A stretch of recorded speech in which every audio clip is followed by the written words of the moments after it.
Hello, any and all Super Smash Bros. Gamers.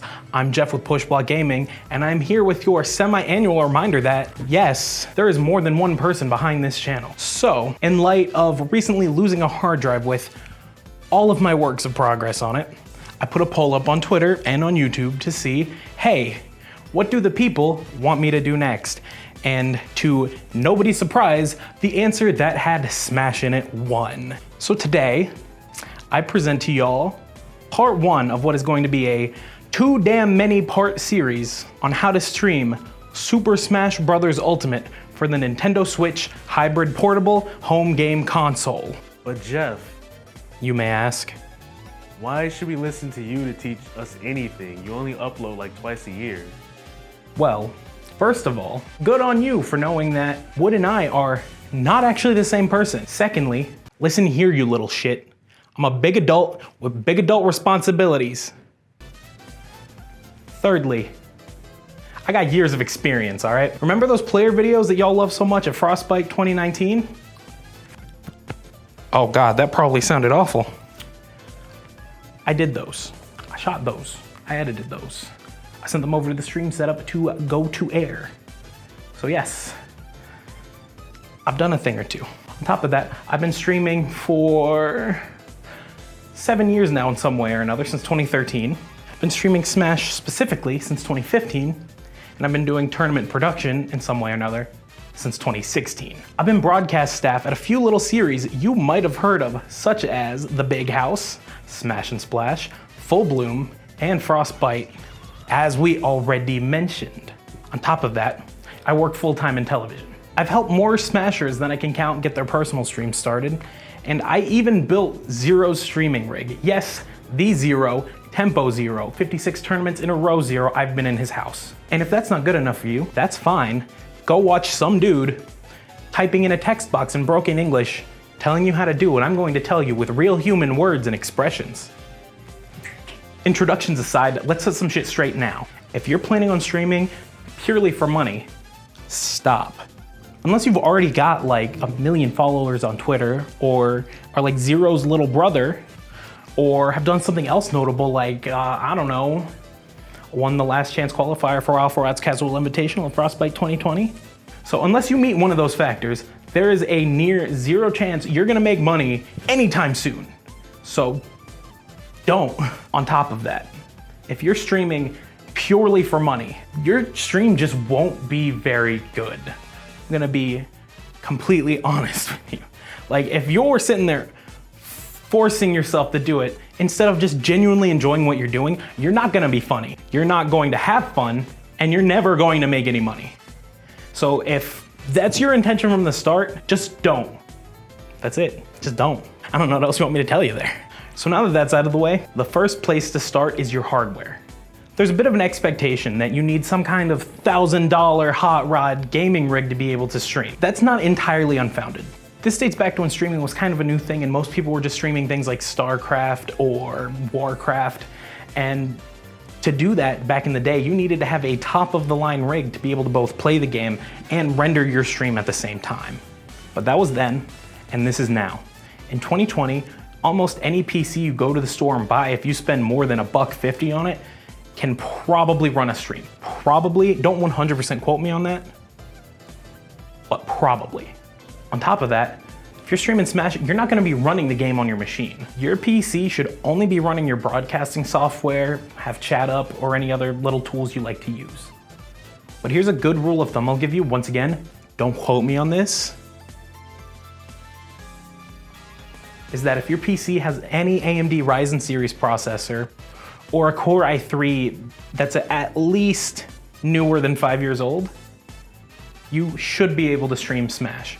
You may not be able to stream Smash at the greatest quality, but you can do it, and that's the point of this video, is a place to start.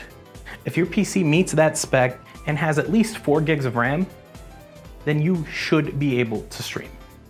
If not, you should probably ask your cousin, who you don't really talk to much but is really good at computers, to take a look at it, and they'll probably be able to sort you out. Or tell you to buy a new one because yours is fucked. So for the sake of this tutorial, I'll be using my personal editing and gaming rig, which I will put the specs to that in the description below in a PC part picker list or something like that. So once you have a PC capable of streaming, now you need a way to get that gameplay footage from the Switch into your machine. Yes, that's how we're gonna do it. We're going to punch it. Why did I do that with my hands? I don't know. So as you may or may not have noticed, taking the HDMI that comes out of the back of your Switch dock and plugging it into the HDMI port on your laptop is not going to work. If you already knew that, then good on you for knowing outputs and inputs are different things. Or you've already tried it, and despite my best attempts to be kind to people who may not have what I consider to be a rudimentary knowledge of electronics, I will laugh at you. I'm sorry. That shit's funny. So no matter what your mom's Facebook friends seem to think, gaming has gone mainstream. And because of that, there's hundreds of different companies out there trying to get your hard-earned shekels by selling you capture cards and other capture devices. Now, I do intend on doing a full video dedicated to just hardware, capture cards, PC components, and the like. So I won't get too deep into it here because I could do a whole video on this, and probably will because I hate myself. But just know that anything that can capture an HDMI signal should work, especially if it can capture an HD one, whether it's 720 HD or 1080p full HD, and whether you're getting it at 30 FPS or 60 FPS. But usually, as a starting out Smash streamer, you're gonna wanna get something that has pass-through. All this means is that the capture card can output the same signal it takes in. That way you don't have to worry about picking up an extra HDMI splitter. You can just plug the output on your capture card into your monitor and not have to play off of the preview on your computer. While you could theoretically do that, don't. There's an inherent lag that comes from converting the HDMI signal from your Switch to something that your capture software can understand. And you will feel that in your gameplay. And stacking that on top of good old Nintendo Network will give you what we in the business refer to as a bad time. If you look in the description, I'll put 3 different capture cards: an internal, an external, and a budget. An internal capture card will use PCI Express lanes and have the lowest latency and usually highest quality. An external one that is decent will usually be USB 3.0, something like an Elgato HD60S or something like that. And then a budget one will be whatever cheap garbage on Amazon has specs that should theoretically work. So for the sake of this tutorial, I'll just be using a bog standard Elgato HD60S. Most people are gonna wind up buying one of these anyway.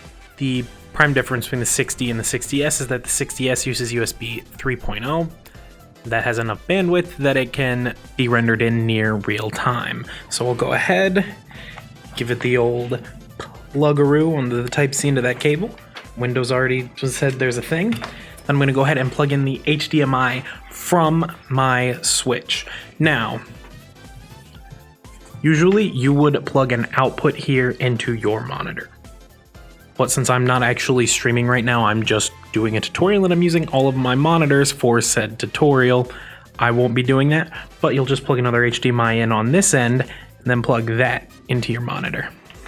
So, what do you do when you add a new device to your computer? You install drivers. So go ahead, go to elgato.com. So we're gonna go to capture, software.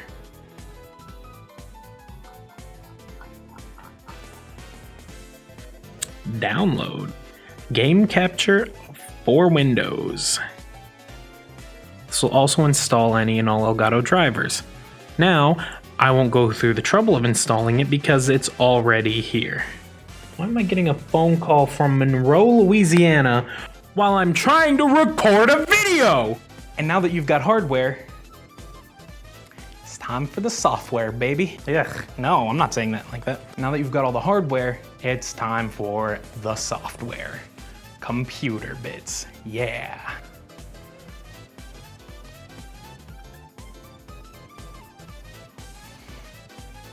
So there's several free and paid software solutions for up and coming streamers just like yourself. Twitch has a help article, which I'll put in the description, that has basically anything that most people use. If there's anything that's not listed there, it's probably doo-doo.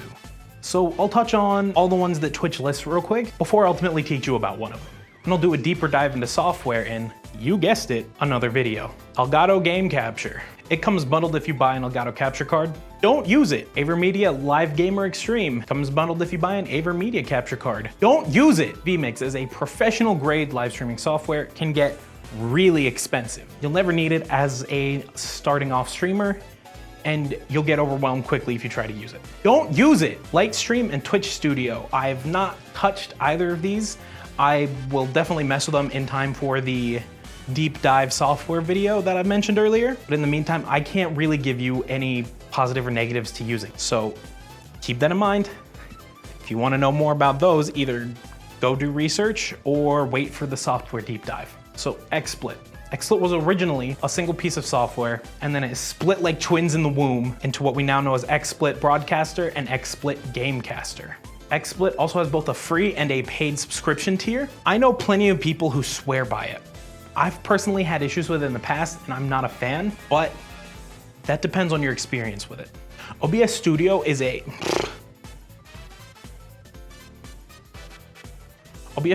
a completely free, open source, robust, and fully featured broadcasting software.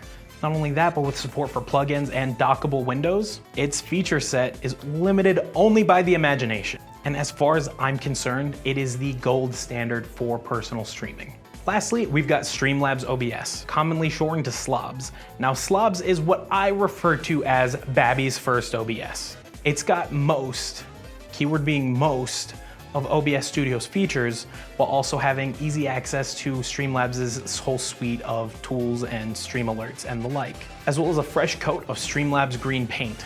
You don't need to use Slobs in order to use Streamlabs' products. That and the removal of plugin support, as well as slower access to new OBS Studio features, is why I still recommend OBS Studio over Streamlabs OBS. Streamlabs OBS, though, Slobs is fantastic for beginners. I still stick with OBS Studio, and since it's what I'm the most familiar with, and this is a broader intro video, I'll be sticking with OBS Studio for the sake of this tutorial.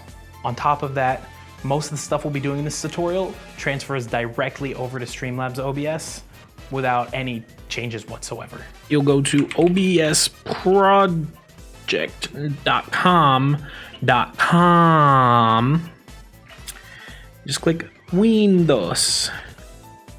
And then just save that bitch wherever you're gonna save it. And then you run it. Who knew? You'll find your OBS install location. I'm going to install it in program files on my B drive.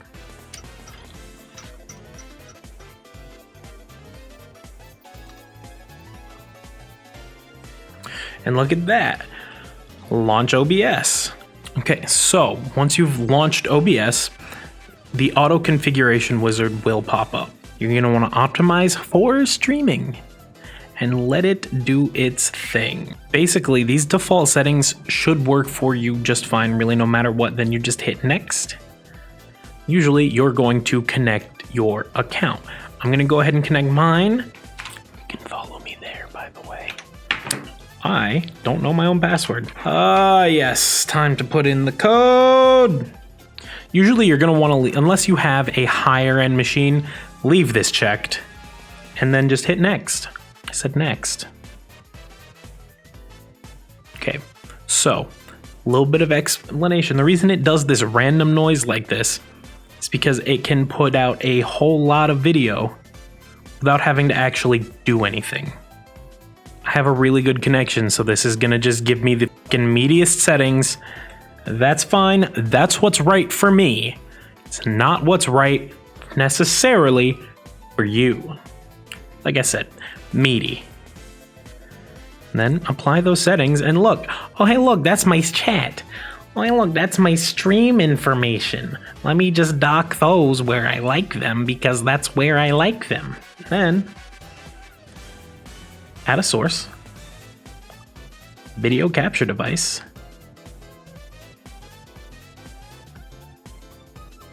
Game Capture Pro. Oh wait, no, I want this one. This is the one I'm using for this video. HD60S. Look at that. Super Smash Brothers.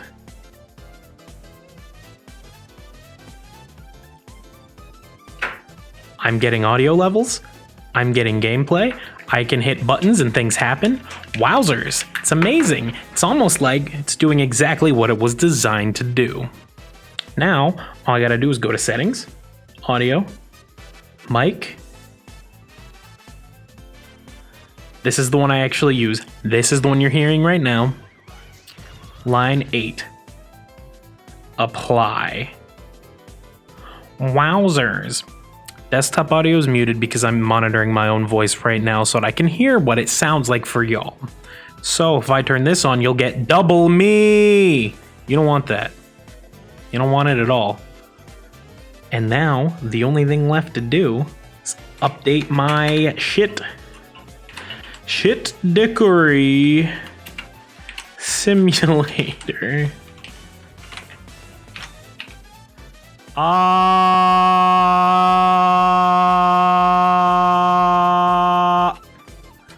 Super smash brother dude.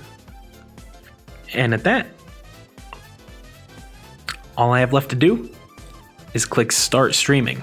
Now, there's always more to be done. I could add a webcam, etc. I'll cover that in later videos, but for now, this is ready to click go live. And that's it. Was that easy to you? Was it hard to you? I don't know. I'm not you. It was easy to me, but that's because I've been doing this for 7 years of my life. Wow, that's almost a third of my life. Wow. Imagine if I would have gone to college in that time.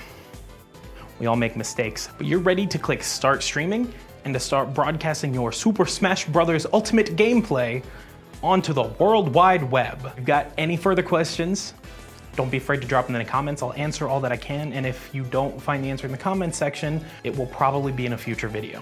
My plan for the next video in this series is to be a deeper dive into hardware, and depending on how much time I waste on shitty jokes, I'll try to fit capture cards into that, but if it gets too long, capture cards could be its own video. Other videos I plan on making for this series are the deep dive into software I talked about earlier, streaming on Mac and Linux, tournament streaming, overlays, what kind of content to do while streaming, advanced tips and some extra tips, tricks, software recommendations, and streaming Smash for advanced gamers. As always, a big thank you goes out to all of our patrons who've been supporting this channel for far more than we deserve. At least I deserve. Maybe give the money to Wood, I'm useless garbage. Don't help me. Also, you can always come hang out with us in our Discord in the link below. So if you enjoyed the video and want to see more like it, please consider hitting that subscribe button below. And if you really liked it, you can hit the bell icon to be among the first to see whatever we upload next. In the meantime, stay frosty, my gamers. So you're really gonna end it with that? That's kind of crazy. Keep it a buck. That's not it, my guy. Stay lit, gamer fam. We could do better. Just imagine I said whatever it is that the youth are saying these days. I don't know anymore. I'm getting too old for this shit.